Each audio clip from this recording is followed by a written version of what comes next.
I am your host, the Catman, Brian Cataquet, a.k.a. the Card King. We are live on ABC's KMET 1490 AM.com, your number one spot right here for news and talk on the West Coast. I thank everyone for tuning in this morning. On the program today, I welcome a legendary drummer who has performed with the likes of metal band Samson, along with early Iron Maiden. We welcome in Barry Graham Purkis, a.k.a. Thunderstick. Barry, great to have you. Thank you very much, sir. It's a privilege to be here. And hi to all your listeners. My pleasure, Barry. Barry, let me first congratulate you and the band on your brand new studio album coming out in October. What can you tell us about it? I can tell you that we started doing it before lockdown.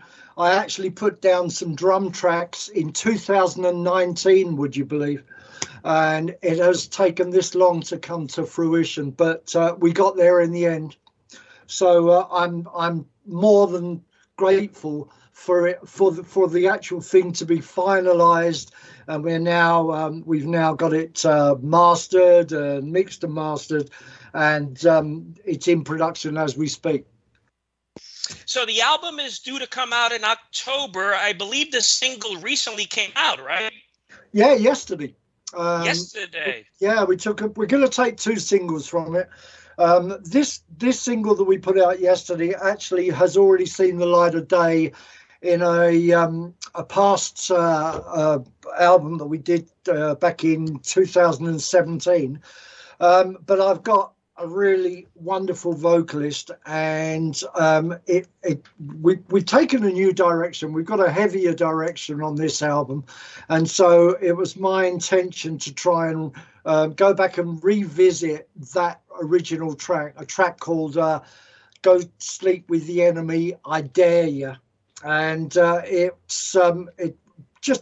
shows the band on what you can expect on the next album. So yeah, I'm really pleased with it. All right, so let's play. We have a little sample of that single. Let's hear it now. Okay. I got something I need to say. Sit down.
And you just heard "Go Sleep with the Enemy, I Dare Ya" by Thunderstick, one of the band's longtime stage favorites, right, Barry? Yeah, that's right. Yeah, since we recorded it and put it on the 2017 album, we've been doing it live, and it's always gone down really well. So that was another reason for me to revisit it and try and just have a different version of it. Now, Barry, for the fans listening, I believe this will be able to be downloaded on all the major platforms, right? Like Amazon, Spotify, Apple Play, etc., right? Yeah, it's already there. It's already out there. So, yeah, anybody can get hold of it now, which is great. Excellent stuff. And so let's go back a little bit, Barry, with your history. You're part of the early Iron Maiden roster from 1977. When you reflect back in your career, go back to 1977, did you have an inkling that Iron Maiden would be, one day one of the all-time great bands? Yes and no. now I know that sounds a little bit of a weird answer. Yes, I did, in as much as that Steve Harris was always really quite, he was quite focused in what he wanted. He introduced me to band rehearsals of just the bass and drums. Up until then, all the bands that I had been into were very much like any other band, where the whole band would get together to rehearse together. But Steve was the first one to initiate that we just get together and rehearse the rhythm section, the bass and drums. So that was very different for me. But as far as were they going to be the size that they are now, no, I had no inkling of that. It was just another band that was a work in progress. And so we would pay our dues and get together as often as we could and rehearse. And that was it, really. It was quite amazing to see the height that they've reached now with the current band. I mean, it's incredible. It really is. Absolutely. Now, how did you get involved with the band? I mean, were you friends with Bruce Dickinson at the time? No. That came a completely different turnaround. With Iron Maiden, it was simple that there were obviously at that time, 1977, we had no social media, we had no real fanzine magazines. There were only a few black and white rags, as we call them, dedicated music press, one of which was called the Melody Maker. The Melody Maker used to run classified adverts in the back of it. Up until this point, I had come back from being in a band in Sicily, living in Sicily, and we toured throughout Greece, Sardinia, Italy. It was a professional band. And when I came back, I kind of linked up with a few people and had my own band, but was finding it really hard to try and reach the kind of level that I had been in that previous band in Europe. Anyway, that being so, I got the Melody Maker and had a look at the adverts, the classified adverts on the back. And there was an advert that really kind of intrigued me as to the way it was worded. And it looked as though this band were wanting to do something with their careers. And I answered it, along with a lot of other prospective drummers. And I attended an audition just like all the rest of them and got the job. Bruce came much later. I mean, the guitarist, after I joined Samson, both Paul Samson and myself were out drinking in a pub one day, and there was a band that were playing at that pub, a band called The Shots, and Bruce was the singer. And at the time, Samson were a three-piece, and CBS, who are now, I don't know who they are now, Sony, I guess. CBS were interested in the band. They had seen us. We were a power trio, like many other power trios. We both Paul and I really did love power trios, Mountain, bands like that. I know that they weren't a power trio because they had a keyboard player, but we liked a lot of power trios. Grand Funk was another one. And CBS turned around and said, great, but we think the guitarist should have more time to actually dedicate to playing the guitar rather than being having to sing at the same time. So they advised that we try and find ourselves a vocalist. And as I say, we were in this pub one night and there was Bruce, who was still at university, still studying a history degree. And I was quite outrageous in the way that I looked at the time. And part of Bruce's stage persona was that he would take the rise out of, out of people in the audience. And he picked on me. But it was really funny because they were set up in front of the toilets in this pub. And anybody wanting to go and use the bathroom had to walk past the band. And he was using it as a changing room. And both the guitarist and myself went out to have a word with him. And because he'd picked on me the way that I'd looked, etc., he thought that we were going in there to beat him up. But so we had a word and we said, look, do you fancy coming along and having a jam with us and see what happens? In which he did. He said, well, I can't join the band because I'm still in university finishing off my degree. But he used to come along to gigs that were near where he was, and he would get up and do an encore. And then after that, obviously, once he'd finished his degree, he then joined the Samson band full time. And the rest, as they say, is history. We're talking with legendary British drummer Barry Purkis, a.k.a. Thunderstick, who's with us today.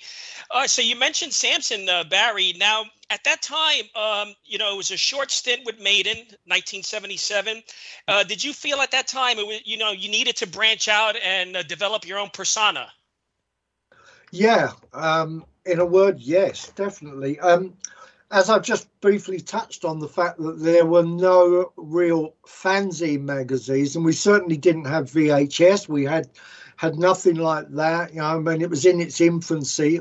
And it only started where you would get a few pictures of bands. I always found that the drummer was faceless. You would get the singer strutting his stuff at the front of the stage and the guitarist pulling all the poses, the stereotypical guitarist type poses. And then you would see a row of cymbals on the top of somebody's head, and that was the drummer. Sure, there were exceptions to the rule for that. There was Keith Moon from The Who, Ian Pace, John Bonham, obviously, with Zeppelin. So they were in the minority. Most people wouldn't be able to tell you who the drummer was on a lot of bands. So I thought it would probably be a good idea to create a faceless drummer. And any of your listeners that will be intrigued further as to what my persona is, then you will, if you go and have a look at Thunderstick, you will see that I created that kind of faceless drummer. Way before, this is 1979 we're talking about. And obviously mask rock came into its own with the likes of Ghost and obviously Slipknot and bands like that. But I created this character, and I thought, well, I can't call him Barry Graham Purkis because that would kind of defeat the whole object. So that's when I decided on calling it Thunderstick.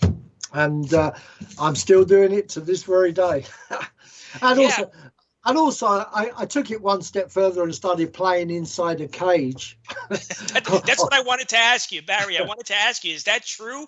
Yeah, wow. For sure. Yeah, we had a cage made up, but in true Spinal Tap fashion, there were so many gigs that we couldn't get the cage into because the venues weren't big enough or the stages weren't big enough to be able to take it. So it was very Spinal Tap at times. But I think that most rock drummers should play inside a cage because most of them are quite animalistic in their approach to the music. But Barry, these were really groundbreaking, innovative ideas at the time. It must have, I wasn't there. It must have shocked the music industry at that time, did it? Yeah, it did. Yeah. One of these magazine or one of these papers, these dedicated music papers, one that kind of lent itself to hard rock at the time was a magazine or a paper called Sounds. Now, Sounds is no more. It folded up many years ago.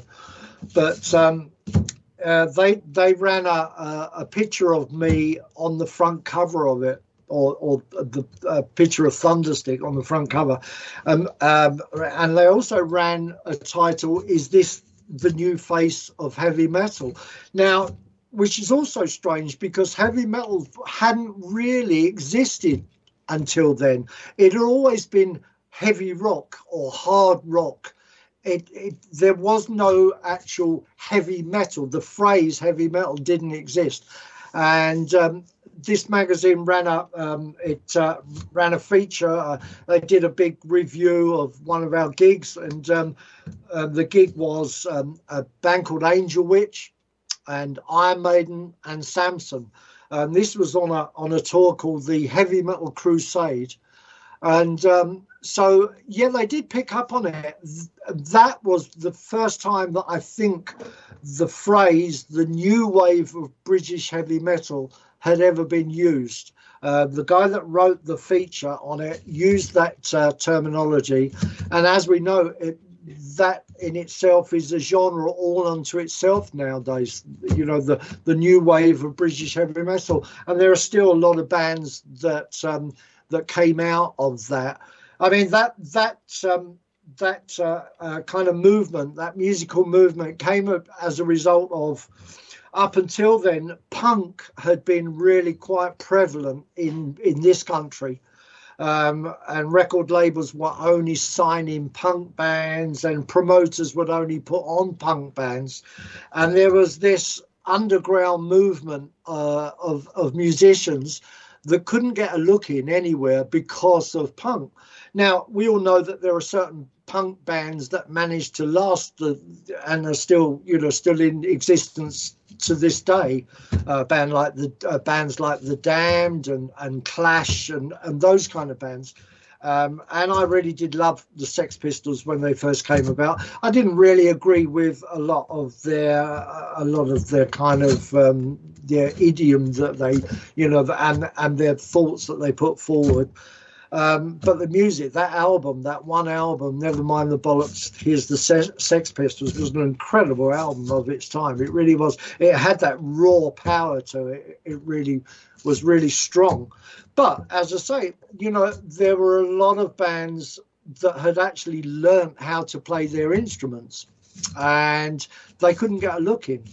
And when punk kind of threw their dummies out of the pram, as it were, and had run its full course, then the record labels were looking for another movement to try and sign, and the new wave of British heavy metal was that movement. And then we got the likes of Saxon, Samson, Iron Maiden, and to a certain extent at the very beginning, Def Leppard, and bands like that that came out of that movement.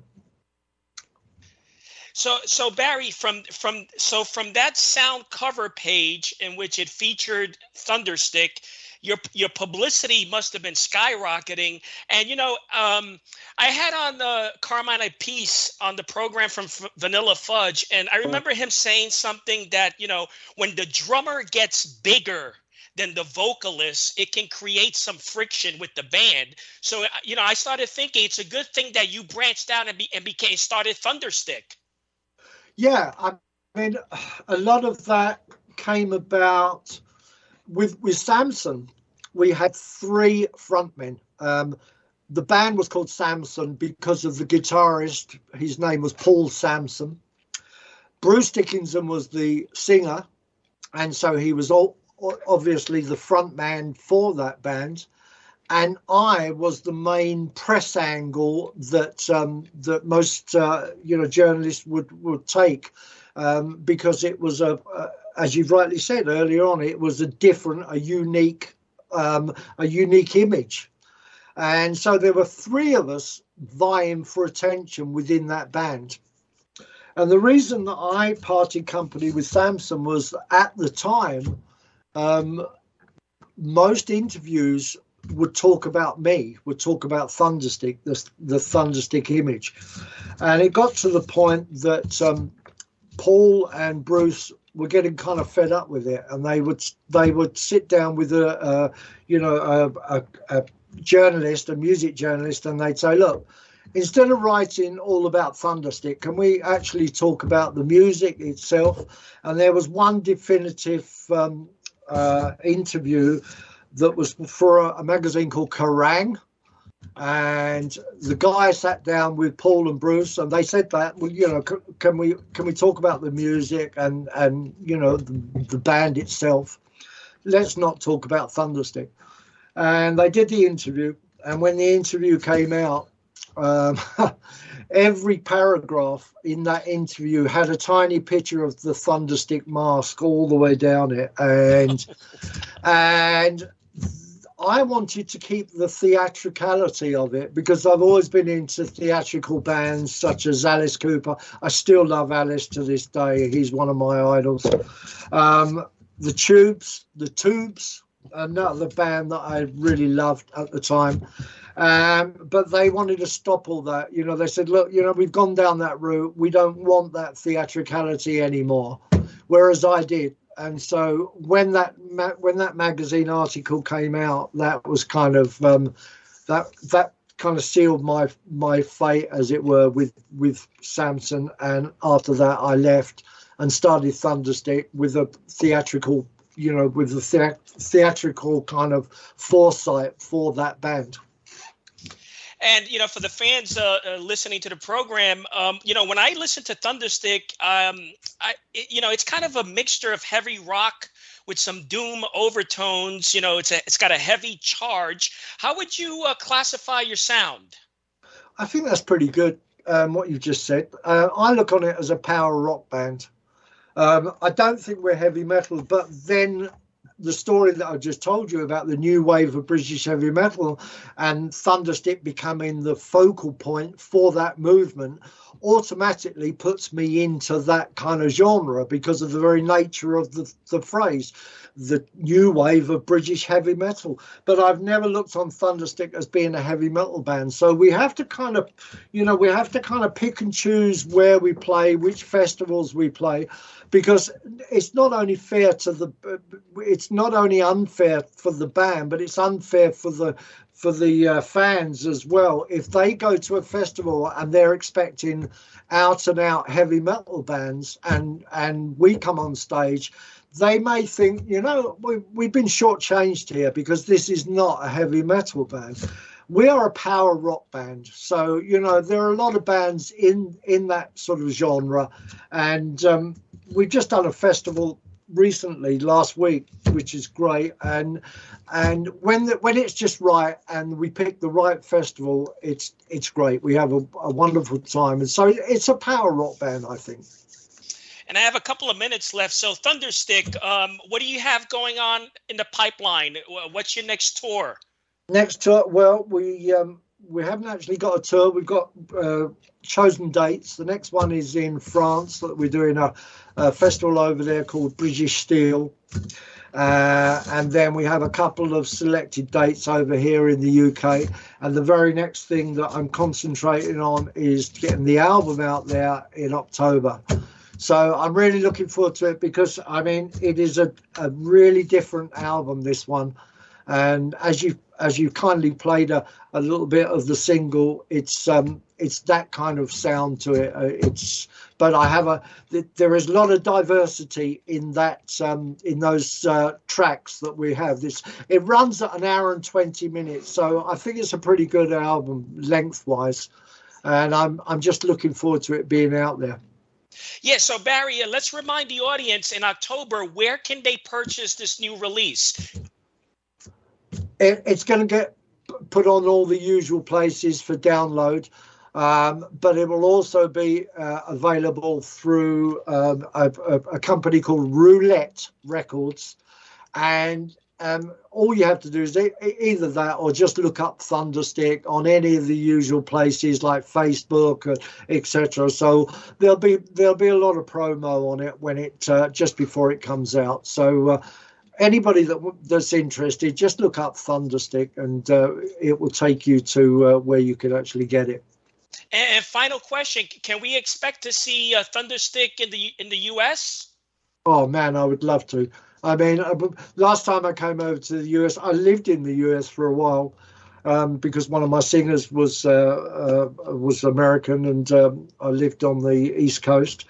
I would love to come out to. It's just trying to find the right promoter. You know, it's so hard these days. What with COVID, after COVID happens, so much has changed within the music industry. Trying to find the right promoter to be able to bring Thunderstick over would be wonderful. I would love to do it. Oh, you know, You know what would be amazing? Iron Maiden brings back Thunderstick. That would be really cool, wouldn't it? It really would. Well, I've got an ex-Iron Maiden guitarist on the new album. The guy that was in the band when I was in it, just prior to Dave Murray rejoining. He's put down a couple of solos which are great. So I'm really looking forward to it. Sorry, go on. What were you going to say? No, go ahead. That would be awesome, man. Thunderstick with Iron Maiden, the return. It would be really, really cool. But then again, it goes back to the question that I've just answered. Right. It's got to be right because of the two genres of music. Right. Well, listen, I appreciate it so much. Thanks so much for your time, Barry. We'll keep in touch. Thank you very much. And just like to say hi to all your listeners, and I hope they enjoyed what I've had to say over the last half hour or so. Thanks so much. You just heard Barry Graham Purkis, a.k.a. Thunderstick. Until next week, happy collecting to all.